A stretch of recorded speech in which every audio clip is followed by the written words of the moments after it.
Achievement zange bbiri zeneenyumiririzaamu era tezanjuza nga bwe nkugambye okutuulako mu ntebe ya Edmond Maviri yali mukama wange nembeera head wa section ya Midland ate n'okulondebwa nga sigamba nti naye n'omuntu amumanyi nti gondi Kisubi gondi akumanyi olondeddwa okugenda mu PPU naye nenkola emyaka 22 mu PPU mu profession yange natuuka ku peak y'ekintu kye nali njagala sinaayo nnyo kirala kinyinza kujula wano saatuukawo wali saatuukawo ezo achievements bbiri zambala bulungi nnyo okuba nti nali satisfied nti mukama yampa olugendo lwange A to Z nalutambula bulungi. Mzee Mukalazi alina emyaka emeka kati?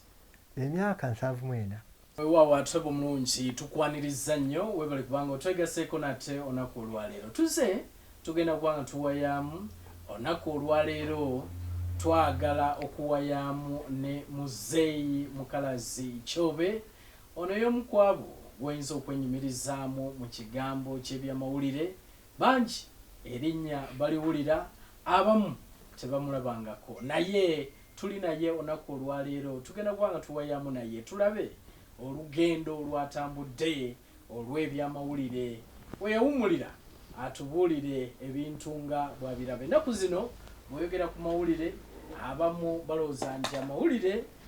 mwattu kintu kiri awo tekifuna tekikola ki anaatubuulira Muzeeyi Mukalazi ye ebbanga eryo lyonna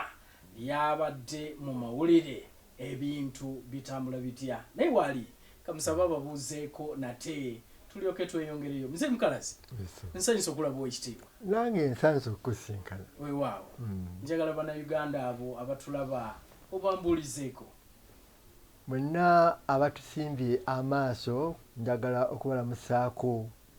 nti musula mutya mukama yeebale okubabeezaawo mwebale okwagala emikutu gy'amawulire. Muzeeyi Mukalazi Kyobe yaani?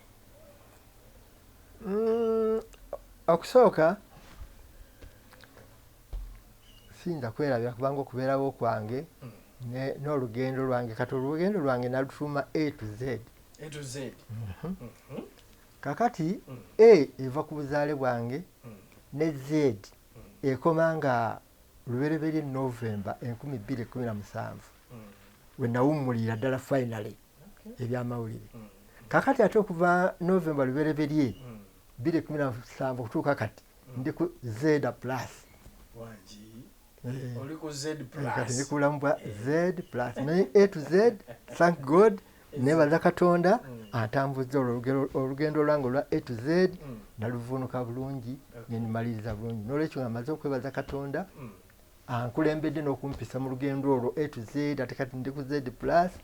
nebaza bakadde bange. Nebaza bakadde bange omukadde omukazi Maria Naluyange anzaala n'omukadde omusajja Kezekiya Kyobe. Bakadde bange tebaasomako naddala taata ye teyamanya na nnyukuta ya A naye maama ekyamuyamba mukatoliki ni cross breed maama mukatoliki taata protestant nga bakiyitanga oba Anglican Church naye maama ekyamuyamba bo abakatoliki basoma omugigi kati omugigi guno ogwedda maama nga bwe yatunyumiza tegwabanga nga gwa nnaku zino basomanga emyezi nga 6 asoma mugigi naye ffe tusoma okusibwako emikono naye tukutwala ebbanga ki ennaku zino tekukyawangaala naye nange we nasomera naweza emyezi egyawera 5 oba 6 ate nekyo nzimazomera naye ate nga batambula eŋŋendo katugambe nze maama bamuzaalanga ku kyalo bakiyita mulira kiriraanye ndejja eyo naye ng'ate basomera Nandere mailo zinganga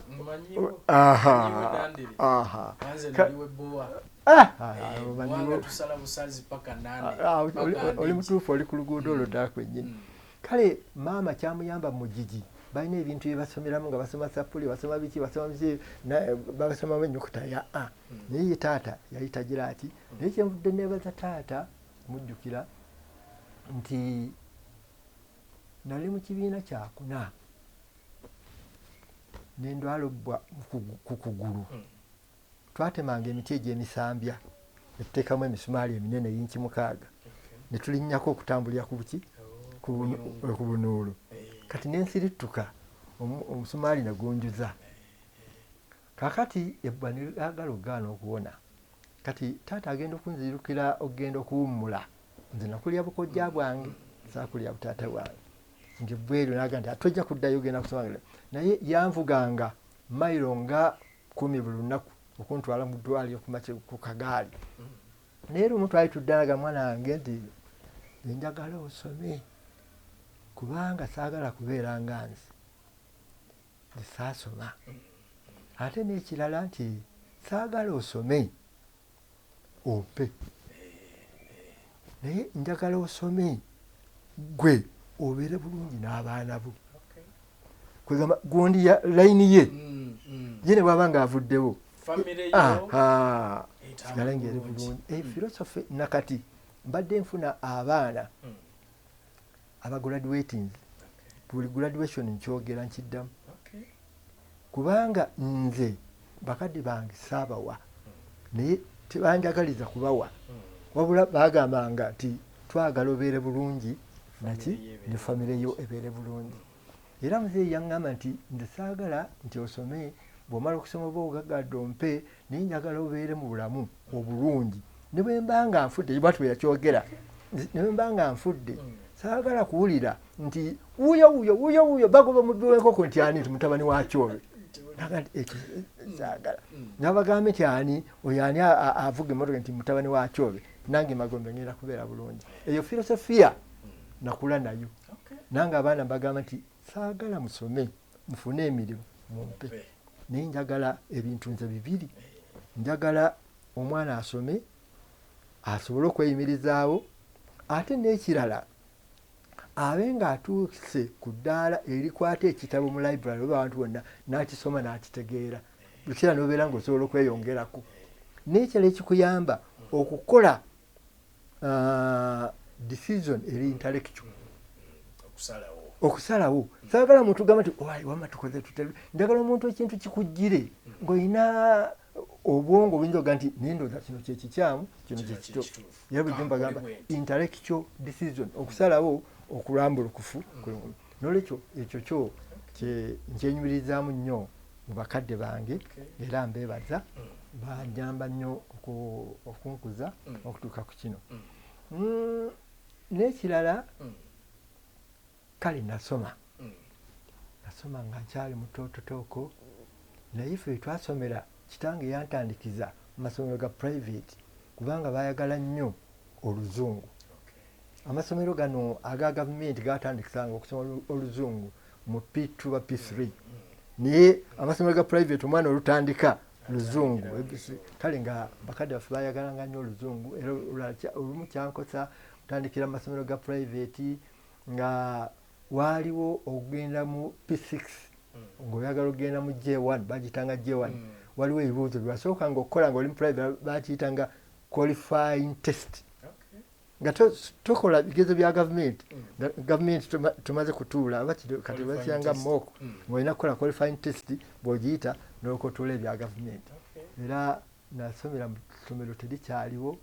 naye nalyo ndyebaza kubanga liryampa omusingi bayitanga Nakyesanja private school nga lya mugenzi Erimiya Kibirige baana be lyasomeseza abaana be ngate abaana be batusomesa naye lyatuyamba nnyo okulaba nti kati eyo bwenvaayo entandika okuva mu private kyanfiiriza n'emyaka egimu kubanga nze kennyini oluvannyuma ate kati nenzuzuuba n'ebya P8 nga nabyo bizibu nnyo era bw'obeera mu private tebalina senta tebalina kiri era nenfiirwamu abo emyaka nga kiteekwa genda mu siniya nga sikoze kigezo kintwala mu siniya nga nina mu bulamu bwange njagala okukola Cambridge School Certificate. Amasomero ga private mangi bwegaali tegalina mukisa ogwo ng'osoma busomi n'oyitawo n'ogira ki n'omala n'ogenda naye nga nze nga nteekwa okukola Cambridge School Certificate kubanga ku myaka gyaffe kyekyo ebbaluwa eyali esinga okubeera yali y'Ebungereza Cambridge University gye biseetingibwa era gye bikebererwa era bwe ntyo nali ngenza okusaba ekifo mu senior 1 naye nga nva mu private e Mukono nkulu essomero bwe bambuuza ne bandabamu akanyumungufu nonkusanaga nti kakati nti senior 1 emwaka ogujja gy'oyagala gavumenti egitutte twandikututte naye ate according to government goals tetutwala mwana atatudde senior entrance examination nangamba nkulu essomero bamuyitanga Mwami Kyambadde naye mwebaza nti yali avudde wampeewo nanga kati ngenda kuwa ebbaluwa ogitwalira omukulu w'essomero Mwami Stanley Ssemwange wampeewo akuwa ekifo mu primary 8 otuule senior entrance naye nga on condition nti first choice ogiwanze nolwekyo bwoba oyise ojje ngenda kuwa butereevu buti era we nagende wampeewo Mwami Ssemwange yampa butereevu ekifo nampa omwaka ogwo bwe nayita era nange natuukiriza omanya butatuukiriza kibi olwo P8 ye yali ebatwala mu senior 1 nguvamu uliddeyo J6 kwegamba ffe system yali bwavanga mu P6 ng'ogenda mu junior 1 yali P7 n'ogenda junior 2 n'ogenda mu junior 3 kati bwavanga mu junior 3 omwana yamalanga junior 3 kumpi yalinga ate kwagenda mu university bwebaawo era badokita bawuli abadokita Kiseka baani bavanga mu J3 n'agenda akola university gundi kakati J3 ne bagijjawo ne basigalawo J1 ne J2 P7 ne P8 kati ova mu P8 n'otuula senior entrance examination ogenda mu senior 1 kakati awo nagendera e Mukono nenyingira government system okusobola okutuula ku Cambridge School Certificate mu 1966 unfortunately nti omwaka gwaffe gwe gwali gwa first political crisis mu Uganda kaga mukaaga olutalo Mengo era awo kyekimu ku byasanyalaza okweyongera kwange mu kusoma kubanga production yafaako bakadde baffe nabo bakyankalana abantu ebyalo ngafa kati kyebayita Luweero nange mmanyi Bulemeezi ebintu byafaafagana naye nali mpadde first choice yange okugenda ku A-level Sir Samuel Baker School Gulu omanyi ekyali kimpesezza eggulu nga njagala kusoma kuyiga Luwo mu masomero ga private mwe nali naddala Kyebando High School lyali lirimu abaana Batanzania ne Bannakenya bangi nnyo ne bannaffe okuva mu Northern bangi nnyo naye nga nava mu biseera ebyo nga kinnuma nnyo nga ffe olulimi Oluganda buli omu alwogera naye bali bannaffe basatu ebadda wali naye mu nnimi zonna nali nsinze kwegomba Luwo nga nti nteeka okugenda kusomera mu Sir Samuel Baker Secondary School ngenda kuvaayo emyaka 2 nga nsobola nange okucommunicatinga bulungi mu Luwo n'ensonga ey'okuba yali ensabisiza mu Sir Samuel Baker eggulu kojjange we nakulira mu maka mwe nakulira yali musirikale wa poliisi yajjanga ku kyalo ng'ayogera Luwo nga toyagala kusuubira nti musajja azaalibwe nga nakyo tukyegombesanga nti musajja Oluswayiri yali alumanyi Luwo lulinomo naye nga ayogera Luwo era bwe yasisinkana kubanga ekyamwogezanga Luwo ennyo ndi wamukisanga azaalibwa ali Bwengo nze nazaalibwa Kawanda awo Kirinnya Bigo nava buto nga mmanyi okwawula development the under development Kawanda awo myaka 45 wetwazaalirwa ffe nga Kawanda research station ejjudde abazungu era omuntu atalabanga ku buzungu ng'ogenda Kawanda kufa abali mu area eyo kati oluguudo oluva Kawanda manyiibo oluguudo oluva Kawanda amaduuka ne lwambuka mu research station kino ekitundu ekyekyalo under developed ekitundu ekya left okuli research station developed owulidde nolwekyo nakula manyi under development ne development era nze bwe ntunuulira emyaka 58 nga twefuga nsanyalalamu katono kubanga nze obuzaale bwange awo e Kawanda waliwo kiriniki naye abaliraanyi research station twafunanga health facilities nga kumpi abali ebweru omukazi yalumwanga nga kiriniki eyo y'e Kawanda kati otuukawo bakubaku bisimu Mulago ambulance neddukira omukyalo kuzaala era omuntu bwe yabeeranga munaku nga ajjanjabiddwa Mulago n'awona nga talina transport ambulance yamukomyangawo ku kyalo myaka gya 5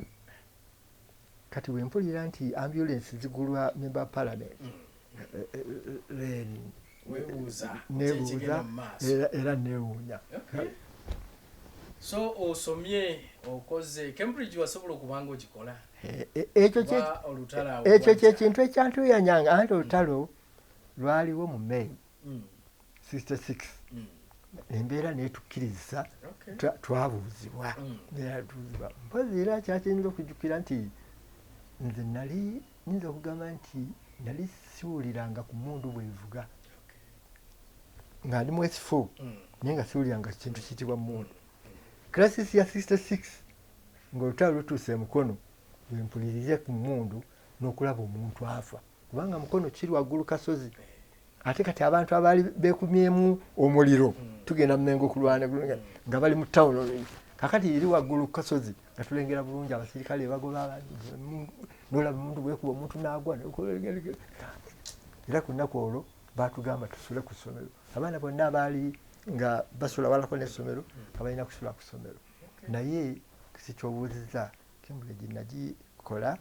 naye twagikoleramu environment eyo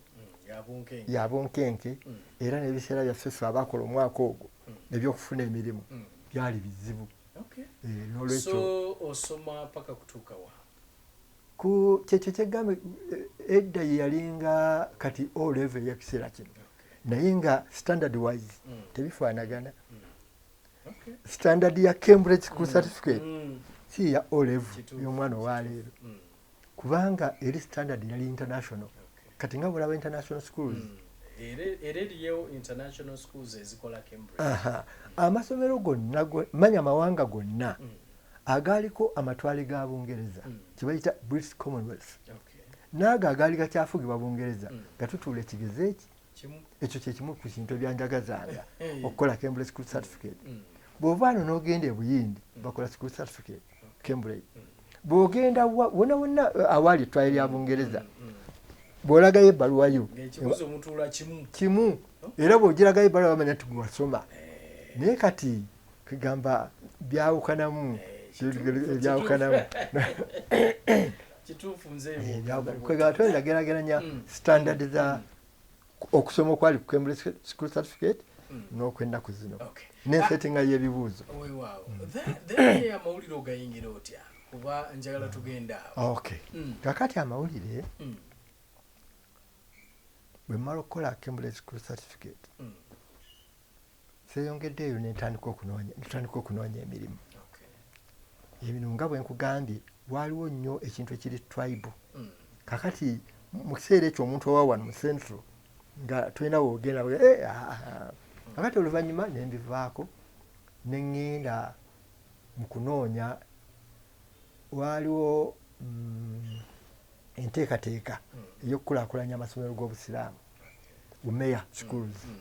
awo we gaatabira nnyo okugamba okugjayo bulonjedde kale nga beetaaga nnyo omwana asomyeko ate mu kiseera ekyo nga bwegambye omwana asomyeko y'omwana alina Cambridge. Kakati ofiisi ya Umeya yali mu Bulange Mmengo abaana bangi nnyo ab'omulembe gwaffe twagenda mu teaching neŋŋenda mu Bulange bambuuza kiki mbadde nsaba kusomesa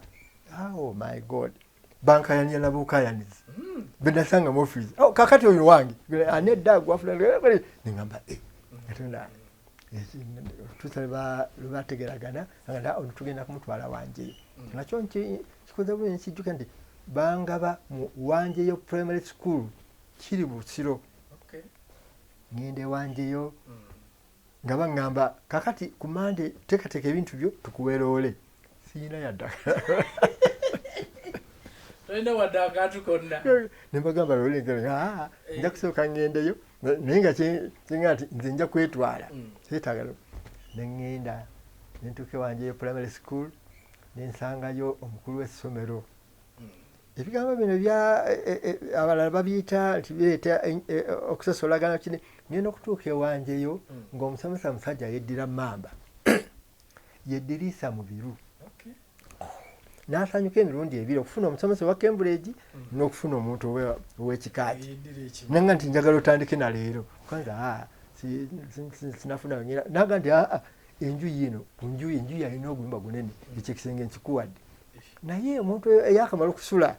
mu bakadde bo biki eyo kati okuze oba tokyagala kusuzibwa neŋŋamba kamala okulaba nina mukulu wange yali yeesuddeko mu miles oba nga 10 nga njagala ntuukeyo ndabe era natuukayo era nasomesanga nga nva wa mukulu wange naye kujja ku kino ky'obuuzizza katono nnyo nga tonagenda ku kyamawulire Cambridge certificate eyo yali ekuqualifying okufuuka omusomesa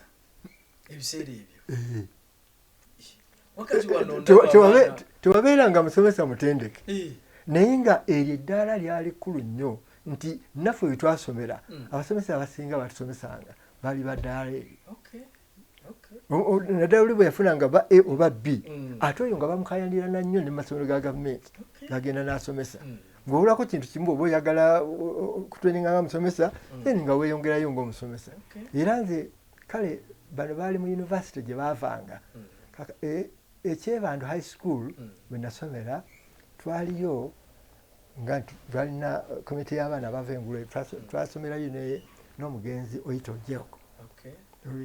n'abaana bala bangi naye nga abasomesa batusomesanga omu yali smarts guweddeko oluvannyuma yafanga brigadier guweddeko omulala yali omukulu Sebaana Kizito emu ku batusomesanga basomesa history bulungi nnyo omulala yali bwe batyo nga bantu b'amaanyi abatusomesanga n'olwekyo standard ya education yali waggulu nnyo nga CN bulaba kiwanuka musisi baani abo bonna abantu olaba nti mu kiseera era abaali ab'amaanyi basomesa mugoni n'olwekyo kiri kyowuliza nti yali ekuwa obumanyirivu okusomesa omuntu eyali atuuse ku standard eyo nga ofuna obumanyirivu kumpi okukola omulimu gwonna okujjako ntoyinza genda mu busawo oba kijoki naye nga kusobola okukola ebyamawulire kati mbandi eyo nsomesa mbadde nti eno bwe mba nga mukola O-level oba nga mukola ojjuza forms njagala genda bwe mba sigenze mu haya mba nina okugenda mu colleges west kakati nali nzijuzza forms ez'okugenda mu public service nga nsabye Radio Uganda eriemu twalinanga ba career guidance officers okuva mu civil service bajjanga ba candidates ne babakuŋŋaanya ne babalaga area of vacancies mu gavumenti tulina ebitongole bino osobola okusaba wali okusaba kakati bwe baleeta foomu ng'olwedde oli guided omanyi kyosinga okwagala nayagala Radio Uganda kakati mba nsomesa eyo ne batuyita ku interview nenzija nekola interview amakerere mukulu w'essomero saamugamba ne babanga gye nali nkola saamugamba ne bagamba ngenda kucekinga ku bya musaala gwange nenzija nenkola interview ekyomukisa omulungi ne bampa ku lunaku olwasooka ne bampa interview ne bamala kubanga wasobolanga okugenda ennaku 2 nga ofiisi nampa interview naye nateekamu gundi negayirya omusajja yatuyitanga nemugamba ssebo nti nze navudde Kirolo Miles West baasi eva kuno ssaawa 8 musajja nanyamba foomu yange nagiteekayo mangu ne bampa interview nenzirayo naye mbandi eyo gye nali nsomesa ebbaluwa nejja ngempita empadde omulimu twakuwadde omulimu ebbaluwa egenda okuntuukako twakuwadde omulimu naye olina okuripootinga ku mulimu mu bbanga lya sabbiiti 2 bw'otolipotinga mu bbanga lya sabbiiti 2 kitegeeza nti omulimu togwagala tujja guwa abali ku waiting list ebbaluwa nagifuna wayise omwezi mulamba okuntuukako eyita ku magombolola naye nga bakuwadde wiiki 2 eyita ku magomboola waliwo omwana bambi namwerabira erinnya yannyamba nnyo kubanga naye y'omu ku madaala gwe nninyidde eyali asoma awo ekalasa kwe nayisanga ebbaluwa zange mba ndi awo akawungeezi nalina ku nnyumba agulu yaba bange nsereka ennyumba yali yasubi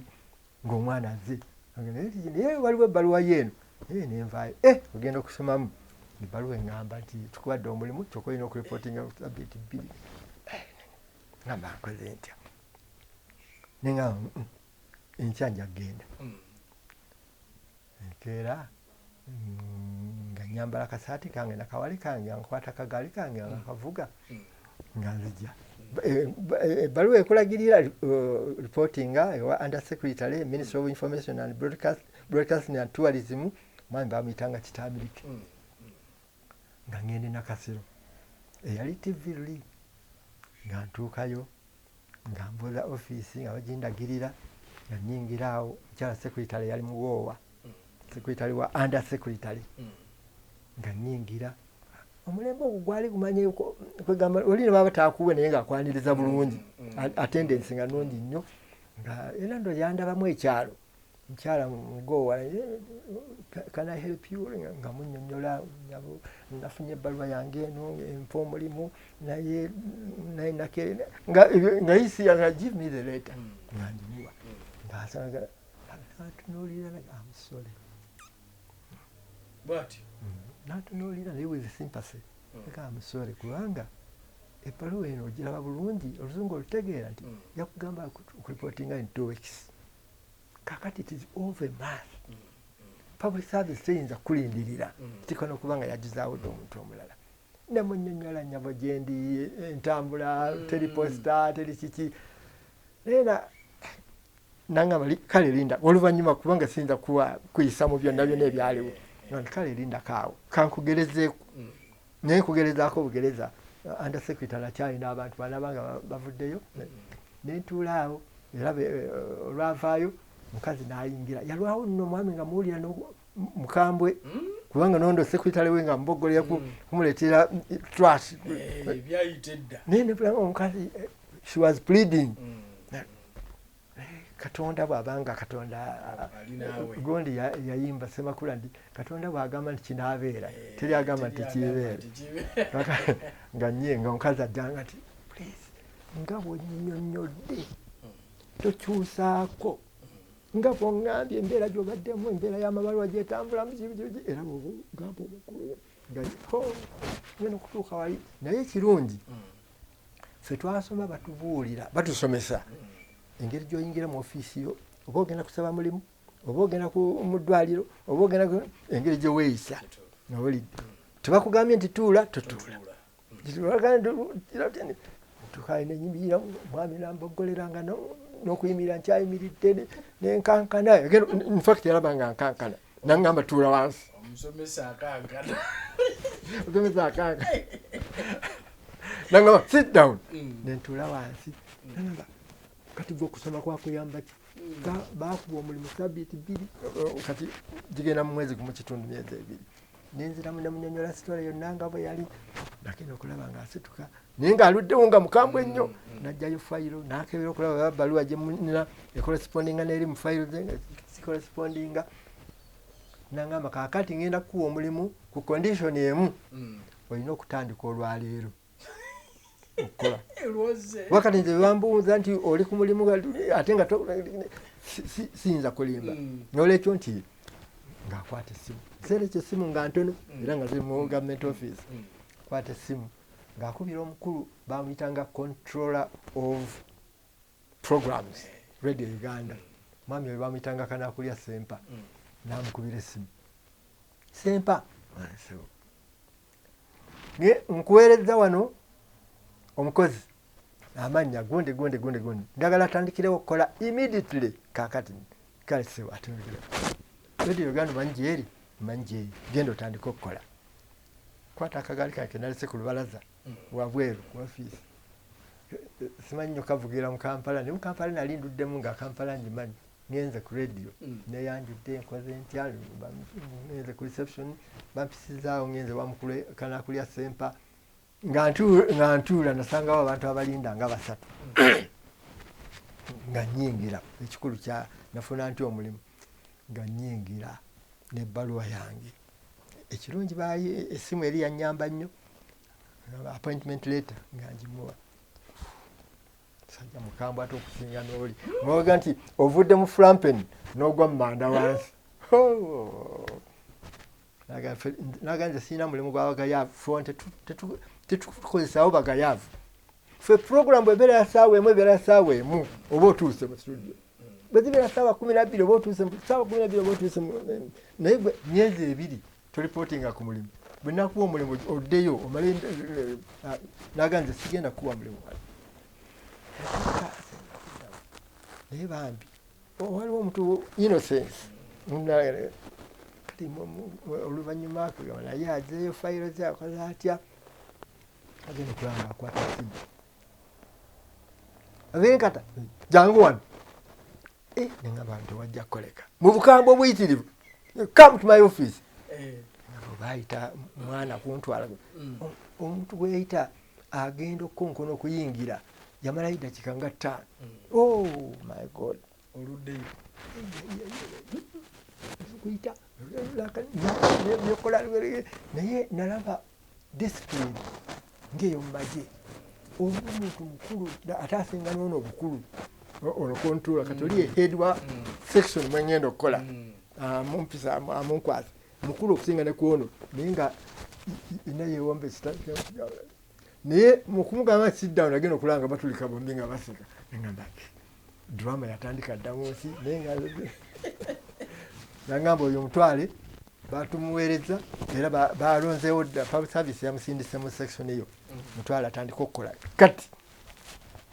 nengamba ewe awo nempulya nti mpiseemu kati bwentuuka mu midland section bagiyitanga midland twamajinga nefuuka UBC so kati ebyo byonna tokyalina kyowulira midland bye byali ki sections zaaliyo baziyita midland ekibuuzo kirungi nnyo abazungu baali batandika radio okuweereza abaddugavu bagizimbira ku musingi gwa federal etya twalina sections 4 ng'era tekiriiko muntu kweyiganya nti lwaki eno giyise northern oba ki twalina northern section etwala luwo nsiine ennimi enalaba za west nile twalina western section lunyankole lukiga lunyolo lutoolo oluvannyuma neyingiramu olwamba n'olukonjo netubeera ne eastern netubeera ne midland midland nga etwala ennimi okuva ku luganda okuddira ddala mu east yonna eyo yali midland kakati netubeera ne national yina programu ez'olungereza n'amawulire kati midland nze mwebanteeka byekulembera omwami Maviiri Nkata kakati kale ebyonna byokwanjula byonna biwedde biki byonna biwedde osooka ne bakwasa omuntu gw'ogenda okukola naye era nze bankwasa omugenzi Remy Mayanja Luberenga kati kitegeeza nti puroguramu ze zaakola mutambula naye kakati ye yawandiika obanga abeera ku practice nti ono yakolako report internship obanga ali ku internship exactly ono akolako report nti wana asobola namulani era njogani is not a broadcaster kakati jjukira nti awo wakolanga emyezi 6 ku temporary terms bw'ova ku myezi 6 n'ogenda ku myaka 2 kakati egyo nga gye giri ku oli mu no man's land wegamba probation emyezi 6 temporary terms emyezi 6 temporary terms awo basobola okugambirawo tosobola tokola ki era kyekitegeeza emyezi 6 ono gwe bakutaddeko ripoota gyakola mukama wakwanza okusinza ogamba nti we are sorry you don't belong to us then emyaka 2 abo bakisanga n'ekikkowe eyo ye probation kati bagenda probation ng'ofuna internal training nga bakutraininga wano wali kubanga bamanyi nti kati osemberedde okufuuka owaabwe kati bw'omalako emyaka 2 kati olina ogenda ku ku course ey'omunda eya Radio Uganda kuba twalinanga training school waggulu awo kati omalako emyaka 2 niwogenda ku training iyo training kati bwomalako emyaka 2 then you are liable kwegamba ekyanjagaza ennyo civil service segomanga kukola mu company civil service obwannannyini I don't know civil service ng'eyina kalenda yaayo eri open natandika okukola nga program assistant grade 2 kati bw'omalako probation okola exam mu training eri bw'omala exam n'ogiyita ofuuka program assistant grade 1 bw'omala fuuka program assistant grade 1 waliyo kibayita senior program assistant bw'omala senior program assistant ogenda ku program organizer bw'omala bwa program organizer olufuuka assistant head of section ng'olusemberedde okufuuka head of section kakati kinakugambye ekitali mu kampuni bw'oba kuwa kisibye omulimu mu kampuni ne bakuwa omulimu tomanyi nkya kyoteekwa kubeera kyokolera kubeera emitendera egyo gyonna togiyitamu naye oyinza okwesanga nga bwe wajja ojja okuvaawo paka lwovaamu nga watandikirira wooli naye civil service abazungu bakiteekateeka ng'omuntu okola ne gundi gyolaba sikopu nti ntambula olaba gy'ogenda era ng'olengerayo naye era ebyo byaliwo mu biseera ebyo mu media kati ennaku zino oyinza okwesanga nga twaddayo nga tulinga abali mu private nga bwe kyali mwe system yali nambike bulungi ebiseera byemu era kakati mwe muli mu makampuni ndowooza y'ensonga lwaki tulaba abasinga be mwakolanga nabo in fact bali mu public service mwe muli mu makampuni ministry ya information nga bali eyo muli mu makampuni kati mmwe tugamba kyetugamba nti oyingira nga kati ofuna omulimu basi tomanyi na increment tomanyi na kindi mukama we yalaba walabiddeni naye eyo ye A to Z yange nti yatambula bulungi era ekintu kyensinga okwenyumirizaamu nga sinagenda ku details nti natandika mu kutya kuli kuwolabye n'obujega bwange eŋŋendo ezo zonna naziyitamu ogenda okukomekereza nga ndi promoted okubeera head wa Midland section era nasalawo neŋŋamba nti ŋŋenda kutuula mu ntebe ya mukulu wa oli gwennyini gwe bandaga entebe mwe yali atudde nteeka otuula mu ntebe eno ku mmeeza eno ne ku kattoke era oluvannyuma ennyo nga ngenze mu PPU kubanga nalonda ogenda mu PPU ate nga ndi head wa section naye kati nga bampadde assistant ye kati mugenzi Fred Musi kati batuleetera furniture modernization ezze kati ebigundi ebikadde byonna ebyabazungu ne babyeramu ne batuleetera emmeeza n'entebe ennungi era nze emmeeza eyange n'entebe eyange empya byaleeta nabiwa Musisi nga nkyakola bino ebipya nze nga njagala to maintain that chair eya mukama wange gwe bankwasanga era natuka kuvaayo nzi nga yentebe eriwo kati bagisuula maze kuvaayo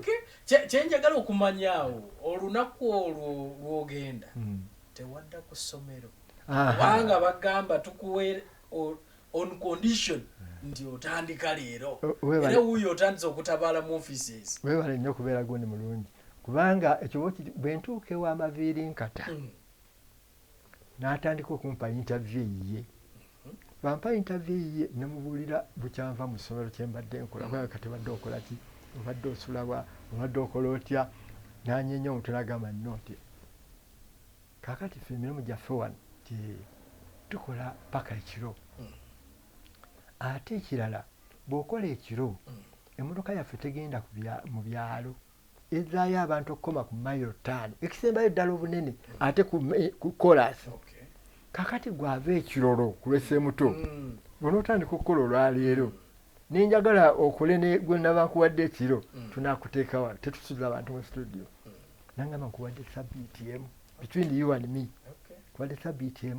genda weekireze genda onoonye ennyumba ojja opangisa ennyumba ng'eri mu radius ya mailo 3 okuva wano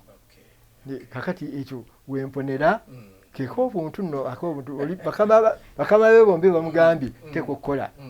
nagala ankubadde wiiki emu genda weetereze olwo nenzirayo wiiki emu nenyamba ogenda otegeeza babange nentegeeza mukulu w'essomero agamba no nze kati ku musaala guli gabadde bakuwa kankwongereko ne excitement y'okukola ku radio wali wayagala dde nga tekisoboka ne kale nabasiibula ne bakkiriza naye nga bogambe nali nayagala dda okukola mu radio kwegamba talanta yange yazuulwa omukyalo omwe yali ansomesa mu Pitu twasomanga bayibuli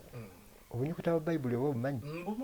naye nga bwe tugenda okusoma eddiini abikula bwe tubikudde ne musoma mu layini ne tumusoma mu layini kati bwe yantuukako nangamba nti soma okuva ku lunyiri gundi nenkwata bayibuli nensoma buli omu yasomanga ennyiriri nga bbiri nensoma bayibuli ng'omukyala antunuulira tangamba stop nze nentuuka okusuubira nti ndowooza yeerabidde ne mutuna nagamba go ahead nensoma mpozi bambi Pitu naye nga nsobola okusoma Oluganda bulungi nnyo kakati egyavaamu n'agenda n'ayita musomesa munne mu P3 jangu obulira akaana kano nangamba ddayo ku sula 2 nenziramu nensoma ne banyenya omuti nga sirina we natendekebwa kusoma naye nga kitone kiri awo nakifuna nti nsobola okusoma fluently bayibuli si nnyangu yakusoma Oluganda mu Pitu olabira ddala nga kakati ekyo siyinza kukyerabira ti omukyala ebyokusoma abalala kwero yabivaako n'agenda akima musomesa munne nanzirizaamu essula gye nasoma nensobola mwana ngaasoma ekyo nenkivaako kati ekirala kye nalimu nga ndi mu secondary emukono nawangulako ku mpaka ez'okusoma Psalm 23 waliwo twalina omukyala muzungu bamuyita Mrs. Ransons ng'ateekawo empaka ezo ez'okusoma Oluzungu kusoma bayibuli kusoma kiki kakati naye sibiriimu mu ssomero nayagalanga nnyo mupiira ozanja kiko ekyo naye nali ndowooza mu senior 2 ate ng'ezo empaka zikolebwako ba senior 3 na senior 4 toyinza kompitinga nabo naye abaana abannange be twalisoma nabo mu West 2 you can bano osobola okubabiitinga nze nalina mu kusaawa nsamba na mupiira Bishop Tucker College nebamba jangu ffe erinnya lyo tuli waddeyo nenvaayo neŋŋenda siisiza namu kuba bali bannange bapreparinganga akati nyingira abaana bakala bandi nazze ku participatinga situtire okay kale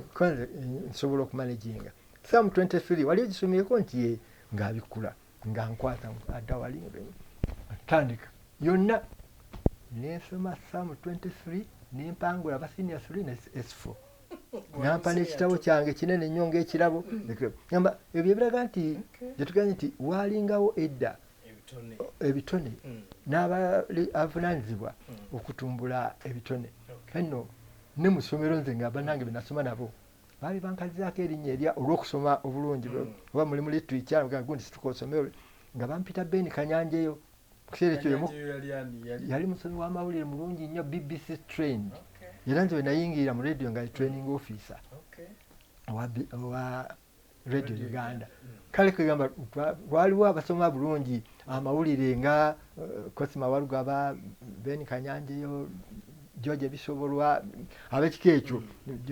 George Bwogi kati nga bw'okola obulungi mu ssomero bakutuuma erinnya lyani kati nze nga bampita Ben Kanyanja kakati n'olwekyo nyingidde mu radio kati kankutegeeza kisaagala kwerabira nti mu radio mukunnambuza nga bampadde Lwemi Luberenga annambuze gwe ngenda okukola naye ekintu ekyasooka strike okunsanyusa ennyo okwewuunya si kunsanyusa zaali toilets oh my god nga zinyirira nga zikola god nali sikirabangako oba ez'amazzi naye ez'amazzi zikwe kunyirira gye ziri nnyingi nnyo ez'amazzi kule ku mulembe gwe naye wayingiranga mu toilets ng'omuntu oyinza okutaaga okusooka nali nsuubira tisisensinga muntu nti oyingidde amazzi ne gayiika nobagamaga nabonage ruumu nga bweno yonna yonna nga toilets kakati mpozi bazikola nti wateeka okubeerawo abakozesa n'olwekyo buli seconds nga 3 amazzi geesumulula ne geesumulula naye nga wonna wagira ki watemagana negamba ebifo bye nali mmanyi mu byalo ne gye nakulira nga contrast nene nnyo ekyo I was really impressed era bwe nnyingira abantu aw'obuyonjo ku mulembe guno myaka 58 nga twefuga nga tewafaanana n'ekyo kye tuleka okuba nakyo mpulira bubi nnyo. That was Radio Uganda. Buli kintu kyonna nga naawe wennyini weeraba nti buli kintu kyonna kyali class. Munze mukalazi nkimanyi muna Uganda yandiyagadde okumanya kituufu wakula paka head of section. Midland section naye ogenda ku mpeo ogenda kuddi mwaka ki era kiwulikika kitya? Natandika May 22 1967. May 22 May 1967 naye nga omwezi mulamba oba oyiga mwezi gwa kubiri oba oyiga buyizi bintu ebingebule nga togenze ku mpewo. Kakati bwe bakuzuulanga ng'ono gwokola naye aliko meninze nti osobola okukola waliwo omulimu ogwatandikirwangako gwali gwa continuity announcer. Ategeeza ekinaddako kyali si kyakuzannya nga kyotandikirako era ng'okuba kugoberako tebikyali nayo kati kubanga kyangu nnyo okukola mesi naye luli wakolanga ekintu kimu nga olinganga Robert. This is Radio Uganda, is 12 noon, that was listening to this program, we now bring you this program. Kyekyoka gwe mulimu gwo bw'oyongerako ebibyo oba goggulawo station ekintu kiwandiike eno Radio Uganda transmitting out ekiri ku pepa kyokka kwokoma bw'oyongerako ebibyo ng'okola ne script wali kakati eyo continuity announcer nga tokola script nga tebakuwandiikira anti kiri ku gundi wali kwekiri bakubanga buli programu yonna eddako buli programu n'essaawa yaayo n'akantu kennyini kolina okwogera naye nga akataliiko eyo ebadde programu gundi kakati ekiba kikyo katukuleetera programu gundi ng'abo wakulabira nti osobola olina omutwe ogweyiiya naye nga byonna bibeerawo wali ku script nga bw'ogambye. Kakati ebyo bw'obimala bayinza okutandika okutwala mu programs ey'okwanjula omuntu mu studio nga bakulabye nti okola bulungi ow'ebyemizannyo omusawo owaki emboozi y'amaka olutwala omuntu bano twalinangayo straight talk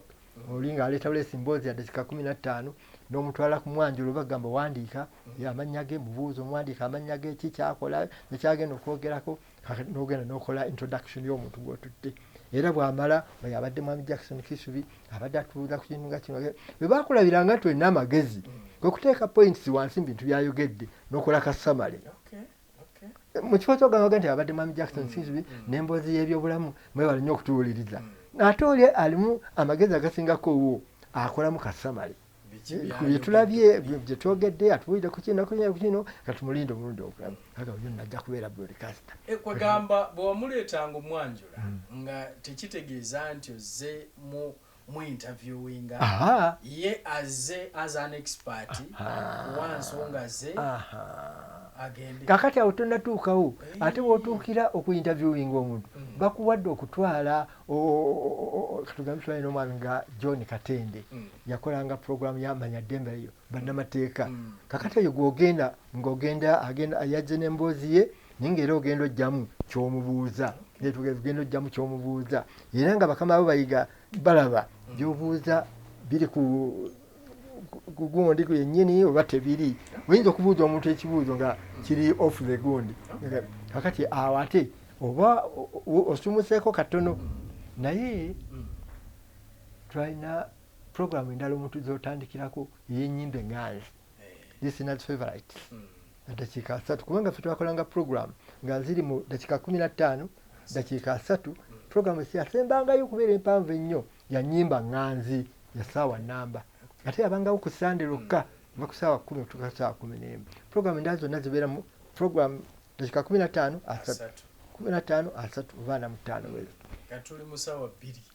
n'okusingawo agenda ku mpewo n'akyogerako naye ssaawa 2 ebintu byonna nga obijja mu mutwe gwatikaali naye ekimu ku bintu ebyampisaamu amangu bwe twagendanga okusoma ennyimba eŋŋanzi zaaliko kaadi nga mu posta baweereza kaadi tosobola kusoma kuba script yawe ng'osoma kaadi yennyini nga bwe nkugambye nga n'ekitone kya kubeera fluent osoma mukono gwa muntu bawandiika bubi naye ate n'otonaanaagira ku mpewo nga kundi ono yawandiise bubi eyo nsobiyo era ennyimba eŋŋanzi zaali kati bye tuyita request abantu ze basaba zetwayitanga ennyimba listeners request twazitanga listeners favorite the request kale osoma kaadi naye kati nze bwe mpulira omuntu nga yatesese programu ye naga yawandiise empandiika mpi ekyo nga toyinza kukibuulira ffe mukama waffe olina kusooka kisoma era bw'olaba kaadi mbi throw it away n'okujja ku mpewo n'obuulira abawuliriza tono yawandiise bubi ebintu bye tebisomoka onanaagirira ku mpewo naye lumu ku kusoma amawulire baasanga nga ndi fluent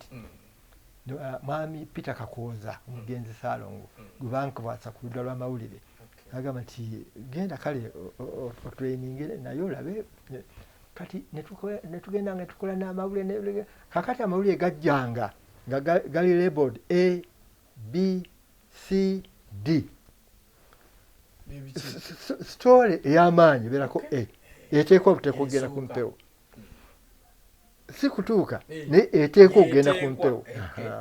story B yeeyo kale bw'obanga obudde bukutte si ne D kyabanga yali news reader okusalawo oba obudde bukutte kubanga amawulire gaabeeranga eddakiika 10 sirooti y'amawulire toli supposed kuyingira mu programu ddala egenda kuddawo era ekyo nakyo kyakufuulanga omusibi w'amawulire omubi gwe n'onyumirwa n'oga nti ojja kutabalira mu budde bwa banno nowe ne programu endala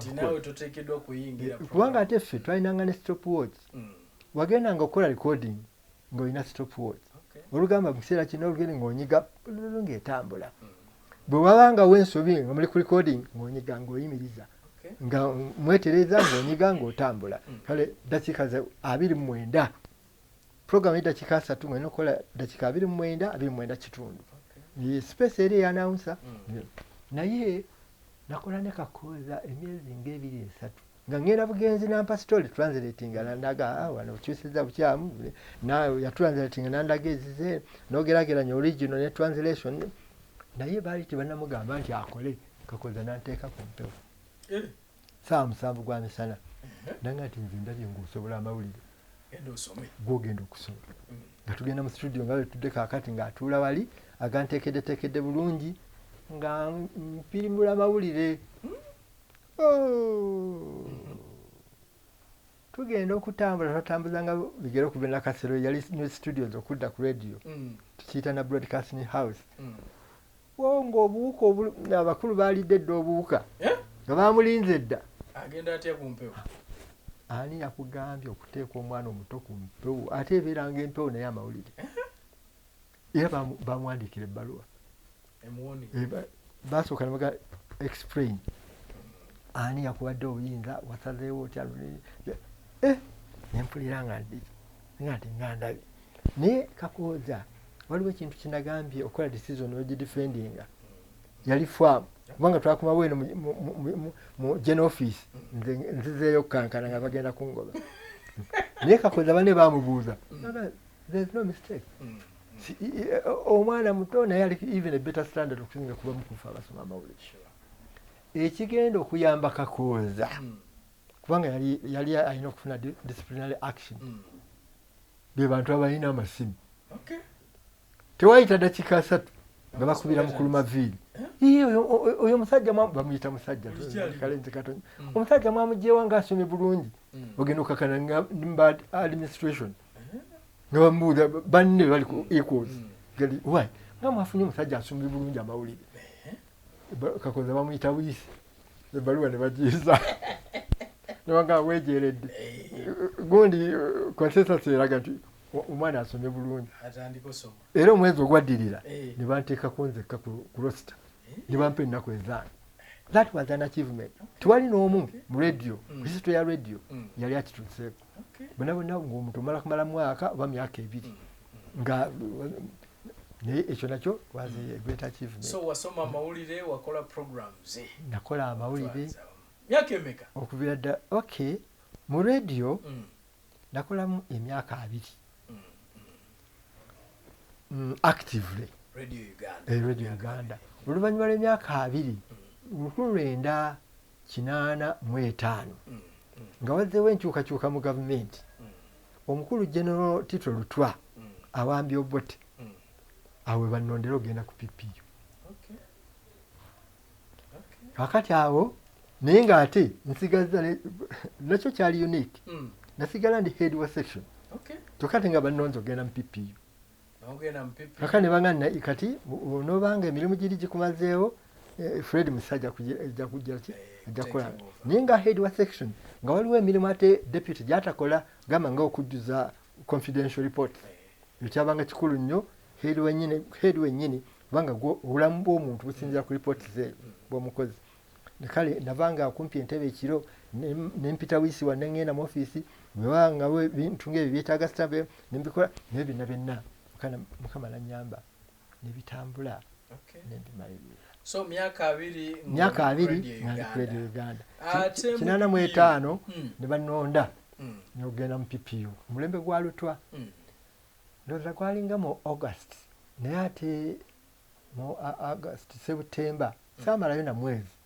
ate bakama bange ne bampitayo ne baŋŋamba nti oli asaanidde ogenda okukola diploma course mu Institute of African Broadcasters bwe batongera bagiyita Radio Cairo kakati ate Misiri kati ate bino nembivaako ebya PPU nengenda Misiri nenkola diploma mass communication era nagenda tukyali Misiri ngeno enkyukakyuka mu gavumenti taking a place kubanga 85 naleka olutalo lugira ki naye ng'eri kugamba olwokuba bali balina gundi satellites batulaga olutalo lw'e Uganda bano tebannawamba mbalabeyoki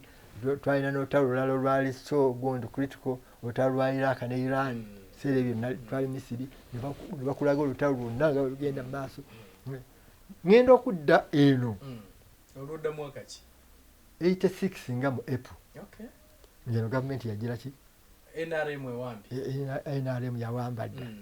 kati bwenzira mu office nkyalina office yange nga head wa Midland nzizeyo mu office nga nze kati ebyo sijja kubiddamu ate nagenda okuddayo nga bannange bambuulira benalekayo waaliwo engeri ya tag of war nga abanunuzi bajja n'abantu bebaagala okukola mu PPU minisita mu kiseera kyeyali Abubakar Mayanja Kakyama ng'alina lisiti eyiye permanent secretary yalina lisiti eyiye kakati ng'aliwo ogundi ebuli omu ayagala neŋŋamba nze sibisobola sijja nina office nga nzirayo naye mbaani mu office nasanga eyali head waffe nga ye bamuwumuzza bamulayinga off mu PPU n'abalala balinga 3-4 bo babalayinga off akati omu ku senior staff gwe twakolanga naye ng'ali acting naye najja nanumba mu office nagamba William what are you doing here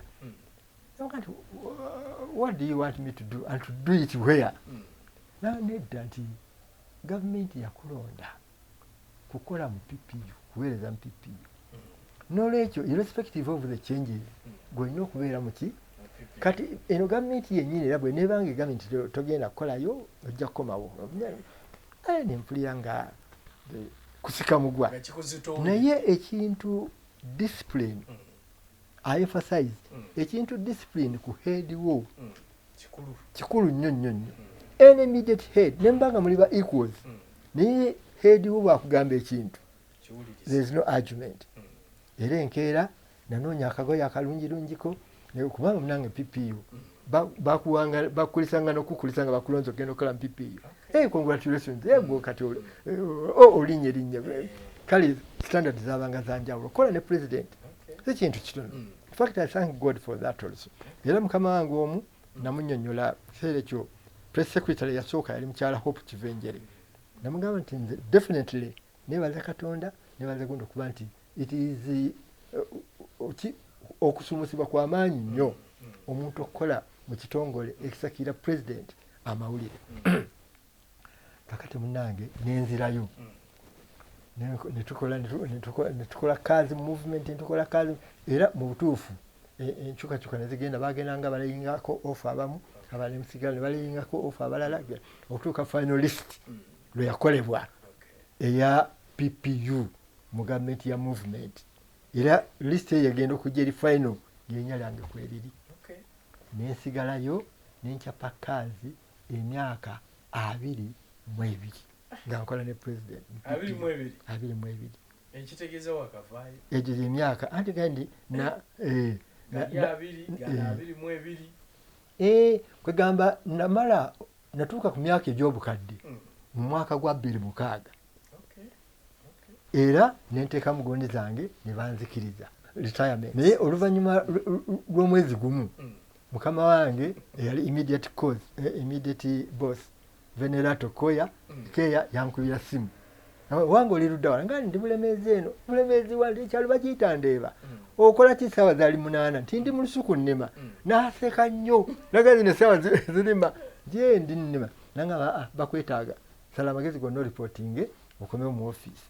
ne mukanjibiraako kiki nanga jangu balabika bayinza okugamba nti bakyakwetaaga mu kyali mu kasuku oyinza okubanga baagala kuzanaleko okukola ne mugamba wategedde Keya ennaku lwalwako nati sisobola kujjanja nitaaga ennaku nga 2 naabe njoze ngolole ndyoke nkomewo mu office ekyalo bino si byakwogera ekyalo kyanjawulo ng'oyingidde obulamu bw'ekyalo nangamba kale jangu ku Mande nga nkomawo Okero House yaffe wa PPU bankwanga balwa tukuwadde contract ya myaka 2 eggwako 2008 contract beggwako 2008 nzizeeyo mu kyalo era mu myezi ng'ebiri ne bankubira simu ne bangamba waayi kati okola ki ndi jangu bakwetaaga mu office Okero House ngenda okutuddako mu Okero House nga mukama bange mu kiseera ekyo ndowooza yali Tamale Mirundi ne mu kiseera ekyo yali principal private secretary wa president Kyala Amelia Kyambadde nga bakoze recommendation wa president kubanga appointment president alina ngezo nga barecommendinze nti Kasupu kakyalimu yandizeeyo mu public service nefuna abantu bonna bagira ki kakati ebbaluwa eyo bwe bagiweeza mu public service mukama waffe head of civil service mukulu John Mitala n'asalawo kunzizaayo mu radio kati mu kiseera ekyo nga UBC awulidde nagamba anti tulabe nti ddayo gye wava kati kyavaaga nti woova toyombye otera okudda akati mulabe bakama bange banziza mu civil service enkomezaawo mu radio kati ne banziza mu Star kakati ebanziza mu Radio Star infact kwalinga kuntereeza mu ntebe mwembadde kubanga Radio Star yatandikawo ku mulembe gwa mwami Basoga Nsadu. It was a directive nti mbawadde yatuwa sabbiiti emu mutandikewo FM station eri ku standard ya CBS kubanga bayagala competition nga olu FM zitandika okututunuka ezaffe zibotikiddwa tuli Midland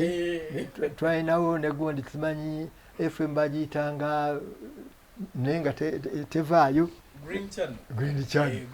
nayogeranga naawe Basoga Nsadu n'atuwa directive naye ku administration eyali mu radio yali ekola ebintu bulungi nti twalinanga meeting y'aba heads of section bonna ewa control of programs buli week okureviewinga ebigenze ku mpewo ebisobye n'okuplanninga ebya week planning ahead era ne batuyita mu kiseera kyali mukulu Charles Byekwaso natugamba nti nfunye directive minister atugambye tutandikewo FM station immediately n'olwekyo tulina ebintu bibiri tulina okunoonya erinnya tulina n'okunoonya abantu abagenda okukola okuddukanya gundi Star Radio Star netukulumba n'erinnya omusajja yanoonya erinnya yali Henry Ayeka Ocheng musajja mudopadola yalionya erinnya lya Star naye nga tugezezaako fenna tugamba you have it tugiyite Radio Star kaka nekituuka ku bakozi netunoonya amannya 10 olwo nno Basoga Nsadu agalinzi agenda okukola ku gundi eyo ate nga agambye Radio Star tegenda kubeera under Radio Uganda egenda kubeera nga tujagala ku gundi yaayo status yaayo net standard yaayo nga tuweereza amannya 10 tuweereza amannya 12 mukulu wa soka nsadu n'alondamu amannya 6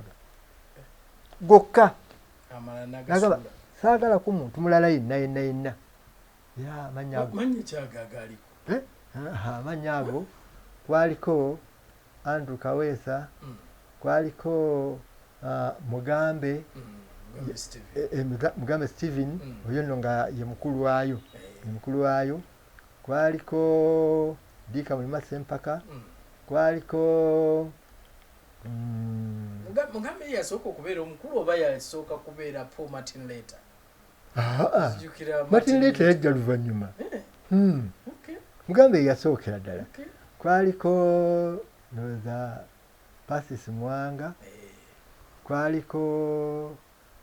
nze n'omulala baani amanya gaali 6 tutandika Radio Star eyo nebeera development mu kukola ebintu bingenze tutandika Radio Star era netandika mujidda teefu abakadde ntugivaamu nemugitwala mu maaso.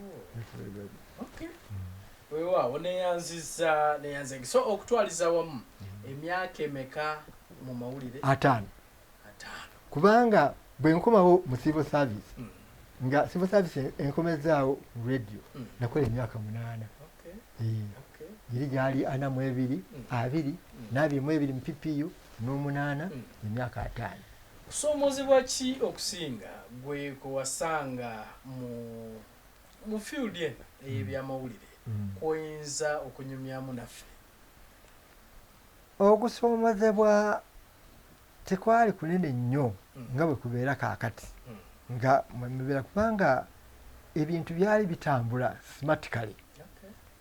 Twalina fleet of vehicles twalina office gyogenda n'obookinga tinjagala equipment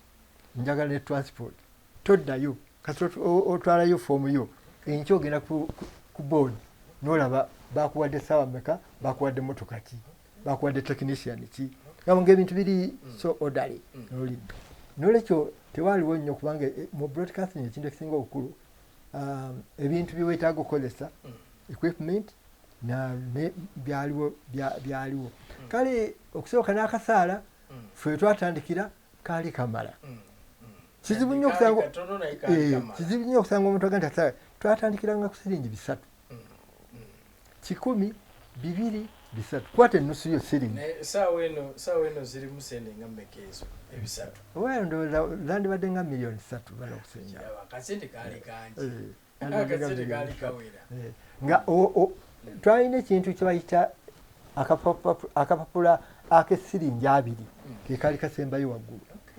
mu denomination akasembayo waggulu. Era bw'abanga oyagala genda mu weekend nga toyimiridde bulungi nga tekisibye olinawo awo ku pawundi kubanga olwo siringi za Uganda pawundi emu zaali siringi 2 kakati nga pawundi eyo ekola nnyo era ekintu n'omwana omuto amanya ekintu pawundi kitegeeza pawundi ya Uganda emu siringi za Uganda 20.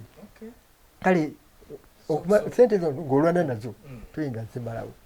naye kwegamba ekyandibadde nga challenge kyokka kukola mu odd hours kubanga wakolanga nonyoka essaawa katugambe radio yaggalangawo ssaawa 6 ogw'ekiro naye kati omwaggalangawo nga mulina Land Rover mwena babadde ku duty ekyo kyakoyesanga nnyo n'ebavuga buli omu ogenda nga emudropinga kugamba oluusi bwabanga ate ziri zakolanga ku bya ebintu ebyekikanga ekyo nga ate toyinza gikozesa bwezikozesa zonna zino zitatanogera ki kubanga abakolanga ku kiro nga tubeera batono oyinza kuba mwasigaddeko abantu nga 6 naye ngaomulala ayinza okuba nga ali Bukoto omulala ali eno saidi ye wange zana omulala ali Nateete kati bw'abanga gwoggulawo ku makya nga osigalawo mu Land Rover n'oddayo buzzi n'oggulawo. Muzeeyi ebiseera bino era abantu bangi naddala nze nakolanga safaari nkoze mu PPU nkoze mu Nakani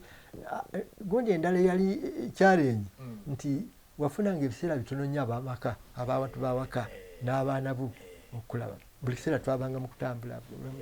infacti yakembadde njagala okuleeta kuba abaana abasinga tebaagala genda mu PPU bagamba PPU toba na budde bwonna era abamu obawulira baga sisobola genda mu PPU etteeka lyayo somozebwa kw'amaanyi nnyo etteeka lyayo you are on duty 24 hours 24 hours kubanga driver bw'ajja era ffe twalina etteeka era lituweereddwa driver akulinda eddakiika 3 bw'atuuka mu lujjaawo n'afuwa eŋŋombe dakiika 3 nga tonnavaayo bamukkiriza okweyongerayo gw'olemeko eriisa ki abantu balala n'olwekyo ffe twanaabanga amaaso mu PPU nga motoka bw'ejja tofuna time enaaba maaso waka kati bwe mutuukewo omulala gwe mujjira ki gwe mukimye nodduka n'ogenda emmanju n'onaaba maaso just like that naye bw'ogamba nti ate motoka eri mu lujja amala okunaaba amala okusenya amala okujja siga nti abantu tebasenyanga naye nga oteekwa okubeera kisirikale PPU okola emirimu gya kisirikale obola nti abantu abaagala bino ebyabalidaadi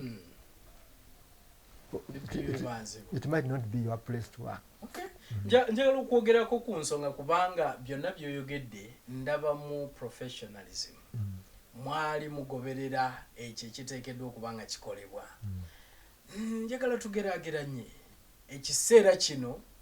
nga bw'olaba ebintu naddala ebyamawulire okutwalizawo empewo kati zijjudde bakomedian kati twafunayo n'ensonga ya social media buli alina essimu smartphone yafuuka munnamawulire kati asobola okuteekayo infact bakoze TV zaabwe ku social media okwo balina emikutu kwegiri gye bakozesa bannamawulire bonna gwe kino kikosezza kitya mukulaba okuko kikosezza kitya mainstream kinafuyiza nnyo professionalism kubanga kati tekyagobererwa gamba waliwo buli mulembe gulina ekintu kwekitta naye tewasobolanga genda ku mpewo yadde eddakiika 5 nga tolina script ate script tewagendanga nayo nga teriko stamp ya head of section tewali program yagendanga ku mpewo nga teriiko stamp ya head of section oba recorded oba egenda kubeera live nga eteeka buteeka okubeera nti omukule head wa section amanyi ebiri mu programu eyo bwe kwabanga recording twalina facility nga head of section bwagendanga naddala nga okyali mu myaka gyaffe ayinza okugamba nti oyinza okukola ensobi wabanga orecordinga office ya head of section ng'alina studio zonna what is taking place in the studio nga aswitchinga on studio F studio B studio C no recording ebintu byonna ogenda okujja eno nga kimwanguyira okuba stamp bintu byobadde okola kubanga abifollowinze ebyo byonna birina kyakulaganga nti walingawo monitoring kyalinga kintu kikulu nnyo nze for instance nagenda nga nkyali muvubuka nakola program bagiyitanga announcers choice ngebeera ku ssaawa 8 kutuuka ssaawa 8 kitundu nga bagenda okuggalawo kati neŋŋamba abantu omanyi oluzungu abo kiraga nti omuntu ayogera oluzungu aba yasoma have a nice weekend only lunaku lwali lwa Friday nasanga Ben Kanyanja yaninze ku reception yabo omanyi kwogera nti have a nice weekend nambuuza kyobe yesa oyagala kukola mu national oba oyagala kukola mu Midland namugamba njagala kukola mu Midland nagamba nti this is the last warning why you training officer bw'oba okola Luganda program zirina kubeera za Luganda bw'owulira nti Oluganda lukalubirira please come to me nja kuwandika ebbaluwa njiweereze ba controller bakukyuse ogende mu national naye oba okola Luganda kola Luganda bw'oba okola Lusoga kola Lusoga bw'oba oyagala national tusobola okutwala mu national tewali kugatta nnimi ndowooza olaba strictness eyaliwo awulidde naye kati ngenda nentunuulira ku TV kuno ng'omuntu ataddeko ne caption ey'Oluganda olukyamu ennyo ekyo disrespect kubanga omuntu oba tasobola kukola mistake oba wrong mu Lungereza lwaki okola gundi embi ennyo mu language yo naye kati tewakyali muntu amonitaringa kubanga nga kino kyogambye ekimu ku byonoonye standard radio ne TV zonna ziri commercial abantu kibafaayo sente kuyingira tekyali ku rolo ya education information education and kale entertainment yo kati ate yemize bino byonna education ne information byafa kati entertainment lwaki kati oyogedde ku kigambo kya bannaffe bannakatemba eyo revolution ennungi bannakatemba bali very enterprising bayiya bakola batya naye ate waliwo ekintu ekibeera mu theatre ekitagenda ku radio na tv ffe twalina edda ekivulo kya radio uganda kyayitibwanga talent show nga mwe mwalondebwanga abantu bayimbi bagita bayimbi baki bakatemba naye nga twamanya nti mu listenership mbawuliriza mulimu abanyumirwa okutuuka okunyumirwa n'ebyobuwemu omuntu bwe yaleetanga omuzannyo oba oluyimba nga lulimu ebyo abantu ne bakuba mu ngalo ne baseka olwo tukiteeka off air tukirekera bazze mu theatre naye nga abali ku radio tetukiteeka tebakiwulira olaba walingawo judgment ku kiki kyo kubanga bw'oba oyigirizibwa mass communication broadcasting bakuyigiriza wabaawo topic egamba characteristics of listeners nolwekyo bw'obanga okola program mu bwongo obwo oteekwa okumanya program eno gikolera baani kikula ki abawuliriza era bw'okola ne time schedule eteekwa osinza kubawuliriza erina kubeerawo obudde ki naye kati ogenda nolaba buli kiseera kyonna kyonna kibeera kiseera ky'amazina nobeera nga abantu entertainment emize nekyo lwakuba nti bannaffe bangi nnyo nga radio tv kati zatwalibwa bannakatemba nolwekyo bw'abanga munnakatemba ni head wa radio oba head wa section alina oluyimba lwe lwabuwemu tojja kumugaana kulukuba radio ye oba yali in charge naye nze nga bwe nkugambye nti ffe lulinga waliwo oluyimba lutulekera abasiyeta omuntu bw'ojja mu theatre oba onyumirwa ebintu ebyo naye waliwo lisina atudde n'abaana be mu ddiiro atudde ne bakamwana be oba basezaala be bawuliriza program language eteekwa okupimibwa naye kati ku mulembe guno ebyo enkyukakyuka ezzeewo tewakyali kupima lulimi ate n'ebigambo ebimu abaana bye boogera ku mpewo tebabimanyi kyebitegeeza oba oli awo zatwalanga gundi nze mbeera ku mpewo awo nenzibiriza neŋŋa ndowooza tv njijjeeko nga ndaba nti waliwo ekibuuzo kyentera okwebuuza omwana kisubi agonomodde ekigambo bwe kityo ku tv alina bakadde be bakadde be bayinza okuba nga nabo bali ku tv bw'abanga azzeeyo bamugamba nti congratulations mwana gwe wakoze ekigambo ekyo ntera okukyebuuza naye nga bwe nagambye nti amaka gaasasika amaka abaana mwe bava ge gaasooka okwonooneka n'olwekyo omwana bw'ayambala obwereere maama yasooka mwana gwe osabudde maama bw'amugamba osabudde obatwalidde kakati omwana ng'oyo ne banaakubawo ekigambo maama ne taata it is fine kale byebizibu byendabawo broadcasting yaffe yedda tuli kyalina abantu abakyekinga byoyogedde ku mpewo kati nanyini radio ne tv station ye ayagala sente meka return omukoze sente meka kalasi nga kiwedde nolwekyo ekyo kyekizibu kye tulina nti duliffe bakugambanga ekyo bakiganye ku radio wona international kuba radio yali emu ng'obulira nti ekyo si kyebagambye ku radio kale radio yalina information ate ng'erina mobilization ate nga kale n'okusanyusa abantu naye nga ebyayogerwanga ku radio yabeeranga bikulu nga tumaliriza olina kyoyinza okugamba nti tewakituukako nga wali oyagadde okubanga okituukako naddala mu byamawulire muno nedda achievement zange bbiri zeneenyumiririzaamu era tezanjuza nga bwe nkugambye okutuulako mu ntebe ya Edmond Maviri neyali mukama wange nembeera head wa section ya Midland ate n'okulondebwa nga sigamba nti naye n'omuntu amumanyi nti gondi Kisubi gondi akumanyi olondeddwa okugenda mu PPU naye nenkola emyaka 22 mu PPU mu profession yange natuuka ku peak ye kintu kyenali njagala sinayo nnyo kirala kinyinza kujula wano saatuukawo wali saatuukawo ezo achievements bbiri zamala bulungi nnyo okuba nti nali satisfied nti mukama yampa olugendo lwange A to Z nabutambula bulungi. Mzee Mukalazi alina emyaka emeka kati? Emyaka 74. Omukyala n'abaana?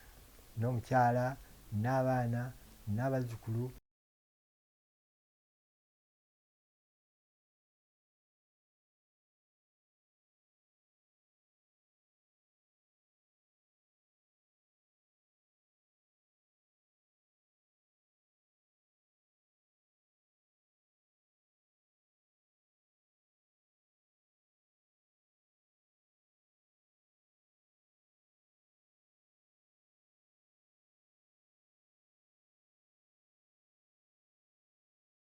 Era kati